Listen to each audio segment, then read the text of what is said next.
ہم سب یہ جانتے ہیں کہ اسلام میں سور کا گوشت کھانے سے منع فرمایا گیا ہے، جس کے پیچھے بہت سی مصلحتیں پوشیدہ ہیں، مگر پھر بھی بہت سے غیر مسلموں اور مسلمانوں کے ذہنوں میں اکثر یہ سوال رہتا ہے کہ آخر اس حکم کے پیچھے کیا مصلحت پوشیدہ ہے۔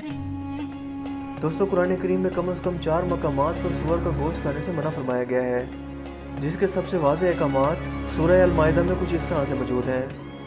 تم پر حرام کیا گیا مردار، خون، سور کا گوشت اور وہ جانور جو اللہ کے سوا کسی اور نام پر ذبح کیا گیا ہو، جو گلا گھونٹ کر یا چوٹ کھا کر، بلندی سے گرا کر یا ٹکر کھا کر مرا ہو، جسے کسی درندے نے پھاڑا ہو سوائے اس کے جسے تم نے زندہ پا کر ذبح کر لیا، اور وہ جو کسی بت پر ذبح کیا گیا ہو۔ قرآن کریم کے یہ واضح احکامات مسلمانوں کو مطمئن کرنے کے لیے کافی ہیں کہ سور کا گوشت حرام ہے۔ اس کے ساتھ ساتھ اس کے حرام ہونے کا ذکر قرآن کریم کے علاوہ بائبل میں بھی موجود ہے، اور اس میں بھی سور کا گوشت کھانے سے واضح طور پر منع کیا گیا ہے۔ بائبل کی کتاب اخبار میں کچھ اس طرح سے درج ہے، اور سور کو کیونکہ اس کے پاؤں الگ اور چرے ہوئے ہیں پر وہ جگالی نہیں کرتا، وہ بھی تمہارے لیے ناپاک ہے، تم ان کا گوشت نہ کھانا، ان کی لاشوں کو نہ چھونا، وہ تمہارے لیے ناپاک ہیں۔ اس کے علاوہ کچھ ایسے ہی الفاظ افتشنا میں کچھ اس طرح سے بیان ہوتے ہیں، اور سور تمہارے لیے اس لیے ناپاک ہے کہ اس کے پاؤں تو چرے ہوتے ہیں پر وہ جگالی نہیں کرتا، تو تم اس کا گوشت نہ کھانا اور ان کی لاشوں کو ہاتھ نہ لگانا۔ بالکل اسی طرح کے احکامات عہد نامہ کی کتاب یسیہ کے باب نمبر 65 اشعار نمبر 2 تا 5 میں بھی آئے ہیں۔ دوستو، ایک اللہ کو ماننے والے مسلمان اس کے احکامات کو دل و جان سے تسلیم کرتے ہیں، مگر غیر مسلموں اور کافروں کو صرف عقلی دلائل، منطق اور سائنس کے ذریعے ہی قائل کیا جا سکتا ہے۔ لہٰذا آئیے چلتے ہیں سور کے گوشت پر ہونے والی حالیہ سائنسی دریافتوں کے نتائج پر، جو آج ہمیں یہ بتاتی ہے کہ سور کا گوشت کھانے سے کم از کم 70 قسم کی بیماریاں لاحق ہوتی ہیں۔ ایک عام انسان کے پیٹ میں کئی طرح کے کیڑے ہوتے ہیں، مثلاً راؤنڈ ورم، پن ورم اور ہک ورم وغیرہ۔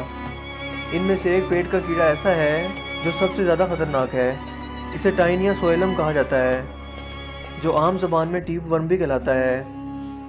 یہ سائز میں بہت لمبا ہوتا ہے اور انسانی آنتوں میں رہتا ہے، اور انسانی آنتوں کے اندر انڈے بھی دیتا ہے جنہیں اووا کہا جاتا ہے۔ یہ انڈے خون کی گردش میں شامل ہو کر جسم کے کسی بھی حصے میں پہنچ سکتے ہیں، لہٰذا اگر یہ دماغ تک جا پہنچیں تو یادداشت کو شدید نقصان پہنچاتے ہیں۔ اگر یہ دل میں داخل ہو جائیں تو دل کے دورے یا ہارٹ اٹیک کی وجہ بن سکتے ہیں، جبکہ اگر یہ آنکھوں میں پہنچ جائیں تو آنکھوں کے موتیا یا نابینا بن کا باعث بن سکتے ہیں۔ اگر یہ انسانی جگر میں داخل ہو جائیں تو پورے جگر کا ستیہ ناش کر ڈالتے ہیں۔ غرض یہ ہے کہ اس کی وجہ سے جسم کے تقریباً تمام اعضاء بالکل تباہ ہو سکتے ہیں۔ یہی نقصان دہ ٹیپ ورم سور کے گوشت میں بہت زیادہ مقدار میں پائے جاتے ہیں، جو انسانی جسم میں داخل ہو کر کسی بھی انسانی اعضاء کو ناکارہ کر سکتے ہیں۔ دوستو، بالکل اسی طرح کا ایک اور خطرناک کیڑا طفیلیہ کہلاتا ہے۔ یہ بھی سور کے گوشت میں بہت زیادہ مقدار میں پایا جاتا ہے اور انسانی جسم کے لیے انتہائی نقصان دہ ہے۔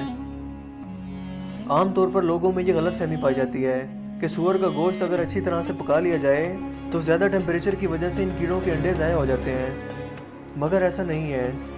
امریکہ میں کی گئی ایک حالیہ تحقیق کے مطابق اس طفیلیہ یا ٹرائی کیورا کیڑے سے متاثر 24 افراد میں سے 20 افراد ایسے تھے جنہوں نے سور کا گوشت خوب اچھی طرح سے پکا کر کھایا تھا، مگر اس کے باوجود بھی ان کے جسم میں ان کیڑوں کی مقدار بہت زیادہ تھی، جو یہ ظاہر کرتا ہے کہ سور کے گوشت میں موجود انڈے کھانا پکانے کے عام درجہ حرارت پر بھی نہیں مرتے۔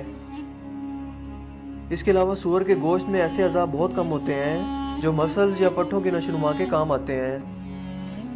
اس کے برعکس اس کے جسم میں فیٹس یا چربی کی بہت زیادہ مقدار موجود ہوتی ہے۔ یہ چربی خون کی نالیوں میں جمع ہوتی رہتی ہے اور آخرکار شدید ذہنی دباؤ، ہائپر ٹینشن اور دل کے دورے کی وجہ بن سکتی ہے۔ لہٰذا آپ کو یہ جان کر حیرت نہیں ہوگی کہ 50% سے بھی زائد امریکیوں کو ہائپر ٹینشن کا مرض لاحق ہے۔ دوستو، سور دنیا کے غلیظ ترین جانوروں میں سے ایک ہے۔ یہ گندگی، غلاظت اور فضلے پر گزارا کرتا ہے، اور یہی اس کی پسندیدہ غذا ہے۔ ایسے دیہات جہاں ٹوائلٹ موجود نہیں ہوتے، وہاں لوگ کھلے مقامات پر جا کر رفع حاجت کرتے ہیں۔ لوگوں کی یہ غلاظتیں سور ہی صاف کرتے ہیں، لہٰذا ایسی خوراک کھانے والے جانور کا گوشت بھلا کیسے پاک ہو سکتا ہے؟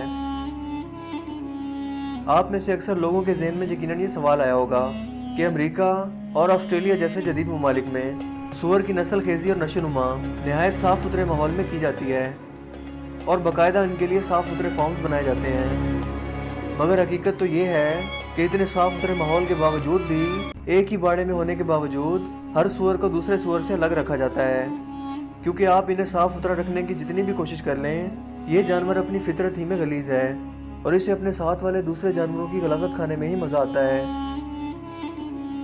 اس تمام روئے زمین پر سور سب سے زیادہ بے شرم جانور ہے۔ یہ وہ واحد جانور ہے جو اپنی شریک یا میٹ کے ساتھ ملاپ کے لیے اپنے دوستوں کو دعوت دیتا ہے۔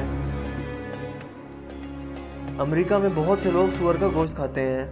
ڈانس اور شراب کی محفلوں کے بعد وہ اپنی بیویاں آپس میں بدل لیتے ہیں، یعنی وہ کہتے ہیں کہ تم میری بیوی کے ساتھ سو جاؤ اور میں تمہاری بیوی کے ساتھ سو جاتا ہوں، جو یہ ثابت کرتا ہے کہ اگر آپ سور کا گوشت کھائیں گے تو آپ بھی سور ہی کی طرح برتاؤ کرنے لگیں گے۔